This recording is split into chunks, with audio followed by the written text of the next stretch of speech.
Hello students, നമ്മളിന്ന് sub ടോപ്പിക്കിൽ bin കാർഡിൽ ഡബിൾ ബിൻ സിസ്റ്റത്തെക്കുറിച്ച് പറയാം. ഡബിൾ ബിൻ സിസ്റ്റം എന്താണ്? ഡബിൾ ബിൻ എന്ന് വെച്ചാൽ വാക്കിൽ തന്നെ ഉണ്ടല്ലോ, രണ്ട് ബിൻ. ഒരു മെറ്റീരിയലിന് രണ്ട് ബിൻ തയ്യാറാക്കാം. നോർമലി ഒരു ബിൻ ഉണ്ടാവുള്ളൂ. രണ്ട് ബിൻ തയ്യാറാക്കാം. രണ്ട് ബിൻ തയ്യാറാക്കുമ്പോൾ അതിൽ ആദ്യത്തെ ബിൻ ഒരു ചെറുതും രണ്ടാമത്തെ ബിൻ കുറച്ച് വലുതും. ആദ്യത്തെ ബിന്നിൽ മിനിമം ക്വാണ്ടിറ്റി കീപ്പ് ചെയ്യും. മിനിമം ക്വാണ്ടിറ്റി ആയിരിക്കും ആദ്യത്തെ ബിന്നിൽ സൂക്ഷിക്കുക. ബാക്കിയുള്ള ഇപ്പോൾ മിനിമം യൂണിറ്റ് 100 കിലോഗ്രാം ആണെങ്കിൽ ആ ആദ്യത്തെ ബിന്നിൽ 100 കിലോഗ്രാം അവർ സൂക്ഷിക്കും. രണ്ടാമത്തേൽ ബാക്കി 1000 യൂണിറ്റ് ഉണ്ടെങ്കിൽ അതിൽ 100 യൂണിറ്റ് കഴിഞ്ഞിട്ട് ബാക്കി 900 യൂണിറ്റ് രണ്ടാമത്തെ ബിന്നിലിടും. അപ്പോൾ രണ്ടാമത്തെ ബിന്നിൽ നിന്നായിരിക്കും മെറ്റീരിയൽസ് എടുത്ത് കൊടുത്തുകൊണ്ടിരിക്കുക.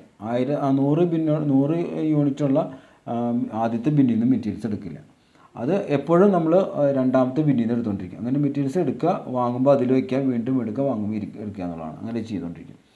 ഇനി ഇൻ കേസ് രണ്ടാമത്തെ ബിന്നിലെ മെറ്റീരിയൽസ് കഴിഞ്ഞാൽ പിന്നെ നമ്മൾ ഈ മിനിമത്തിൽ നിന്ന് നമ്മൾ എടുക്കും. അപ്പോഴേക്കും നമ്മൾ ഓർഡർ കൊടുത്ത് മെറ്റീരിയൽസ് വാങ്ങി അവിടെ തന്നെ നമ്മൾ സൂക്ഷിക്കും.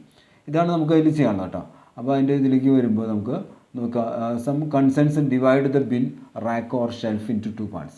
Namely, the smaller part to store the quantity equal to the minimum quantity and the other part to store the remaining quantity. Okay, നേരത്തെ പറഞ്ഞ തന്നെ the quantity in the smaller part is not issued so long as the quantity is available in the other part. മറ്റേ പാർട്ടിലെ materials ഉള്ളിടത്തോളം കാലം നമ്മൾ ഈ ചെറിയ ബിന്നിൽ നമ്മൾ മെറ്റീരിയൽസ് ഇഷ്യൂ ചെയ്യില്ല.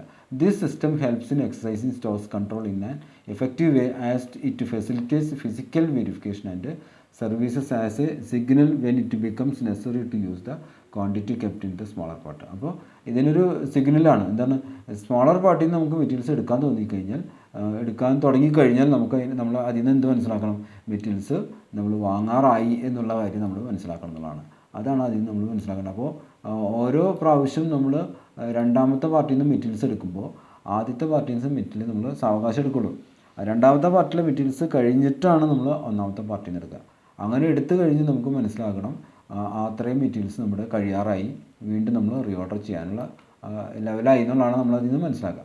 ഓക്കെ, ഇനി രണ്ടാമത്തെ സ്റ്റോഴ്സ് റെക്കോർഡാണ് നമ്മൾ ഇനി ചെയ്യാൻ പോകുന്നത്. രണ്ടാമത്തെ സ്റ്റോഴ്സ് റെക്കോർഡ്. ഒന്നാമത്തെ സ്റ്റോഴ്സ് റെക്കോർഡ് ഏതാ? ബിൻ കാർഡാണ്. രണ്ടാമത്തെ stores record stores ledger is A record of receipts and issue.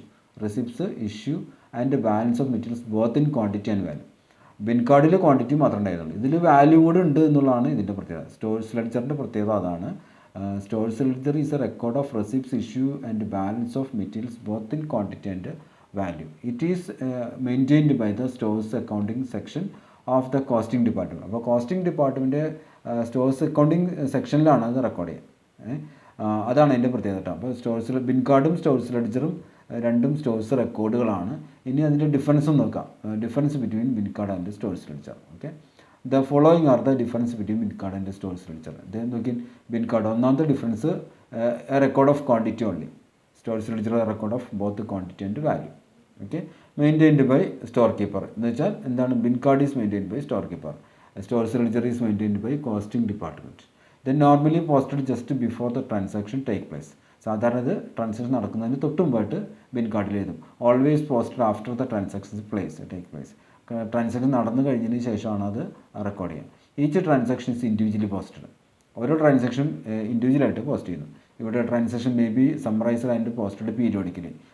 ഒരുമിച്ച് അത് പോസ്റ്റ് ചെയ്യും, പീരിയോഡിക്കലായിട്ട് പോസ്റ്റ് ചെയ്യും. അഞ്ചാമത്തെ ലാസ്റ്റ് ഡിഫറൻസ് പറയുന്നത് usually kept inside the stores. Usually അതായത് ഈ സ്റ്റോറിലാണ് നമ്മൾ ഈ ബിൻ കാർഡ് സൂക്ഷിക്കുക. ബിൻ കാർഡ് തയ്യാറാക്കുന്നത് തരാം, ബിൻ കാർഡ് തയ്യാറാക്കുന്നത് സ്റ്റോർ കീപ്പറാണ്. അപ്പോൾ സ്റ്റോറിനകത്താണ് ബിൻ കാർഡ് സൂക്ഷിക്കുക. അതായത് മെറ്റീരിയൽസ് ഇരിക്കുന്ന ബിന്നിൽ അല്ലെങ്കിൽ ആ ഷെൽഫിലോ അല്ലെങ്കിൽ റാക്കിലോ എവിടെയാണ് മെറ്റീരിയൽസ് എടുത്ത് വെച്ചാണ് അവിടെയാണ് നമ്മൾ ഈ മെറ്റീരിയൽസ് സൂക്ഷിക്കുക. ആ മെറ്റീരിയൽസ് സൂക്ഷിക്കുന്നിടത്താണ് ബിൻ കാർഡ് സൂക്ഷിക്കേണ്ടത്. അല്ലാതെ വേറെ സ്ഥലത്ത് കൊണ്ട് ഒരുമിച്ച് കെട്ടി വെച്ചിട്ട് കാര്യമില്ല. അല്ലെങ്കിൽ ഷെൽഫിന് പകരം നമ്മുടെ മേശയിൽ ഇടയ്ക്ക് വെച്ചിട്ട് കാര്യമില്ല. എവിടെ മെറ്റീരിയൽസ് ഇരിക്കുമ്പോൾ ഇപ്പോൾ ഒന്നാമത്തെ റാക്കിൽ മെറ്റീരിയൽസ് സൂക്ഷിച്ചിട്ടുണ്ട്. ആ ഒന്നാമത്തെ റാക്കിലെ മെറ്റീരിയൽസിൻ്റെ ഡീറ്റെയിൽസ് അറിയണമെങ്കിൽ ഒന്നാമത്തെ റാക്കിൻ്റെ അടുത്ത് വരുമ്പോൾ അതിൽ നമുക്ക് മെറ്റീരിയൽസ് എത്ര യൂണിറ്റ് ബാക്കിയുണ്ട്, എത്ര യൂണിറ്റ് വാങ്ങിച്ചിട്ടുണ്ട്, എത്ര യൂണിറ്റ് ഇഷ്യൂ ചെയ്തിട്ടുണ്ടെന്ന് ആ ബിൻ കാർഡ് നോക്കി അറിയണം. അവിടെ നിന്ന് എടുക്കാൻ പറ്റണം. അപ്പോൾ ബിൻ കാർഡ് സൂക്ഷിക്കേണ്ടത് സ്റ്റോറിലാണ്. ഓക്കെ, സ്റ്റോറിൽ ബിന്നിലാണ് ഈ പറഞ്ഞ ഈ ബിൻ കാർഡ് സൂക്ഷിക്കേണ്ടത്. ഓക്കെ, ഇത് stores ledger kept outside stores. അത് സ്റ്റോറിന് പുറത്ത് വെച്ചാൽ കോസ്റ്റ് അക്കൗണ്ടിങ് ഡിപ്പാർട്ട്മെൻറ്റിലായിരിക്കും അത് ഉപയോഗിക്കാം. ഓക്കെ, ഇനി അതിൻ്റെ ഫോം നോക്കാം. ഫോം ഓഫ് സ്റ്റോഴ്സ് ലെഡ്ജർ അതിൽ നോക്കി എന്തൊക്കെയാണ് form of stores ledger. Date, receipt, issue, balance. ഇത് നേരത്തെ അവിടെ കണ്ട പോലെ തന്നെ, പക്ഷേ റെസിപ്റ്റിന് താഴെ ക്വാണ്ടിറ്റി, റേറ്റ്, എമൗണ്ട് 3 കോളമുണ്ട്. ഇഷ്യൂവിന് താഴെയും ക്വാണ്ടിറ്റി, റേറ്റ്, എമൗണ്ട്. ബാലൻസിന് താഴെയും ക്വാണ്ടിറ്റി, റേറ്റ്, എമൗണ്ട്. അപ്പോൾ നേരത്തെ ബിൻ കാർഡിൽ ക്വാണ്ടിറ്റിയും പിന്നെ ആ നമ്പറുകൾ എഴുതാൻ വേണ്ടിയിട്ടാണ്. അപ്പോൾ ഇവിടെ അങ്ങനെയല്ല, ഇവിടെ ക്വാണ്ടിറ്റിയും വാല്യൂ വേണമെന്നല്ലേ പറഞ്ഞത്. അപ്പോൾ ഡേറ്റ് കോളം വേണം, റെസിപ്റ്റ് കോളം വേണം, ഇഷ്യൂ കോളം വേണം, ബാലൻസ് വേണം. റെസിപ്റ്റിലും ഇഷ്യൂവിലും ബാലൻസിലും 3 കോളങ്ങൾ വീതം നമ്മൾ തയ്യാറാക്കേണ്ടി വരുന്നതാണ്.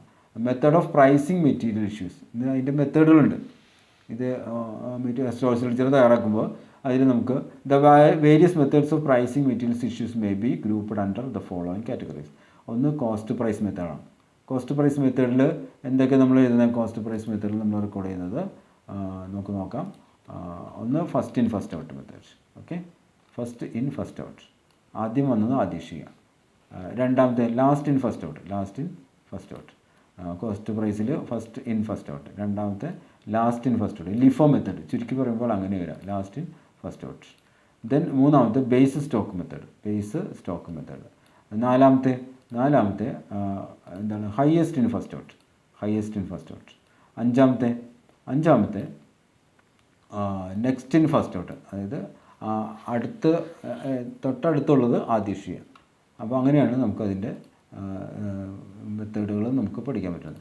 അപ്പോൾ അതിൽ ആദ്യത്തെ 2 എന്നാണ് നമുക്ക് നോർമലി നമുക്ക് problem point of first in first ഔട്ടും ലാസ്റ്റ് ഇൻ ഫസ്റ്റ് ഔട്ടും, അതായത് ഫിഫോ മെത്തേഡും ലിഫോ മെത്തേഡാണ്. ബേസ് സ്റ്റോക്ക് വല്ലപ്പോഴൊക്കെ ചോദിക്കാറുള്ളൂ. ഇതാണ് കോമൺലി നമുക്ക് യൂഷ്വലായിട്ട് ചോദിക്കുന്നത് FIFO method, LIFO method. First in first out, FIFO, FIFO. Last in first out, LIFO, LIFO. അങ്ങനെയാണ് പറഞ്ഞത് കേട്ടോ. ദെൻ ആവറേജ്, രണ്ടാമത്തെ മെത്തേഡാണ് average price method. Average price മെത്തേഡിൽ എന്താ പറയുന്നത്? ആവറേജ് പ്രൈസ് മെത്തേഡിൽ സിമ്പിൾ ആവറേജ് മെത്തേഡ്, അതാണ് ഒന്നാമത്തെ. രണ്ടാമത്തെ വെയ്റ്റഡ് ആവറേജ് മെത്തേഡ്. അപ്പോൾ രണ്ടും പ്രത്യേകതയുണ്ട്. ഇഷ്യൂ ചെയ്യുന്ന സമയത്താണ് അതിൻ്റെ പ്രത്യേകത മനസ്സിലാവുക. മൂന്നാമത്തെ പീരിയോഡിക് സിമ്പിൾ ആവറേജ്. ദെൻ നാലാമത്തെ പീരിയോഡിക് വെയ്റ്റഡ് ആവറേജ്. അഞ്ചാമത്തെ മൂവിങ് സിമ്പിൾ ആവറേജ്. ദെൻ ആറാമത്തെ മൂവിങ് വെയ്റ്റഡ് ആവറേജ്. ഇങ്ങനെയാണ് നമുക്ക് ആവറേജ് മെത്തേഡിൽ. ദെൻ നോഷണൽ പ്രൈസ് മെത്തേഡിൽ നമ്മൾ സംബന്ധിച്ച് നോക്കുമ്പോൾ അതിൽ നമുക്ക് കാണാൻ പറ്റുന്നത് വെച്ചിട്ടുണ്ടെങ്കിൽ സ്റ്റാൻഡേർഡ് പ്രൈസ്, അതാണ് ആദ്യത്തെ സ്റ്റാൻഡേർഡ് പ്രൈസ്. രണ്ടാമത്തെ ഇൻഫ്ലേറ്റഡ് പ്രൈസ് വരുന്നു. ഓക്കെ, മൂന്നാമത്തെ മാർക്കറ്റ് പ്രൈസ്. നാലാമത്തെ റീയൂസ് പ്രൈസ്. ഇതിലും നമുക്ക് പ്രോബ്ലം പോയിൻ്റ് ഓഫ് വ്യൂ ഇതിനില്ല. നമുക്ക് പ്രോബ്ലം പോയിൻ്റ് ഓഫ് വ്യൂ ഇവിടെ സിമ്പിൾ ആവറേജും വെയ്റ്റഡ് ആവറേജാണ്. അപ്പോൾ നോക്കി ഇവിടെ ഒരു first in first out, last in first out. ഇവിടെ നമുക്കൊരു സിമ്പിൾ ആവറേജ്, വെയ്റ്റഡ് ആവറേജ്. ഈ 4 മെത്തേഡുകളാണ് കോമൺലി നമുക്ക് ചോദിക്കാറ്. വെയ്റ്റഡ് ആവറേജ് ചോദിക്കാറുണ്ട്. പീരിയോഡിക് സിമ്പിൾ ആവറേജും periodic weighted theory point of വ്യൂലാണ് ഇത് നമുക്ക് ചെയ്യേണ്ടി വരിക. ഓക്കെ, അപ്പോൾ അതിൽ ഈ നോഷണൽ പ്രൈസിനൊന്നും നമുക്ക് ചോദിക്കാറില്ല. അപ്പോൾ ഇത്രയും കാര്യങ്ങളാണ് നമുക്ക് ഈ വീഡിയോയിൽ നമ്മൾ പറയുന്നത്. മെത്തേഡ്സ് ഓഫ് പ്രൈസിങ്, ഇത് 5 മാർക്കിൻ്റെ ചോദ്യമായിട്ട് ചോദിക്കാറുണ്ട്. Methods of pricing material issues ചോദിക്കാറുണ്ട്. അപ്പോൾ കോസ്റ്റ് പ്രൈസ് മെത്തേഡ് എന്ന് പറയണം, ആവറേജ് പ്രൈസ് മെത്തേഡ് എന്ന് പറഞ്ഞാൽ നോഷണൽ പ്രൈസ് മെത്തേഡ് എന്ന് പറയാം അല്ലേ. അപ്പോൾ കോസ്റ്റ് പ്രൈസ് മെത്തേഡിൽ FIFO, LIFO, base stock, specific price, highest in first out എന്ന് വെച്ചാൽ കൂടുതൽ വാല്യൂ ഉള്ളത് ആദ്യം ഇഷ്യൂ ചെയ്യാം, എന്നിട്ട് അതിന് താഴെ വാല്യൂ ഉള്ളത്, അങ്ങനെയാണ് ഉദ്ദേശിക്കുന്നത്. ദെൻ ആവറേജ് പ്രൈസിൽ simple average, weighted average, periodic simple average, periodic weighted average, moving simple average, moving weighted average.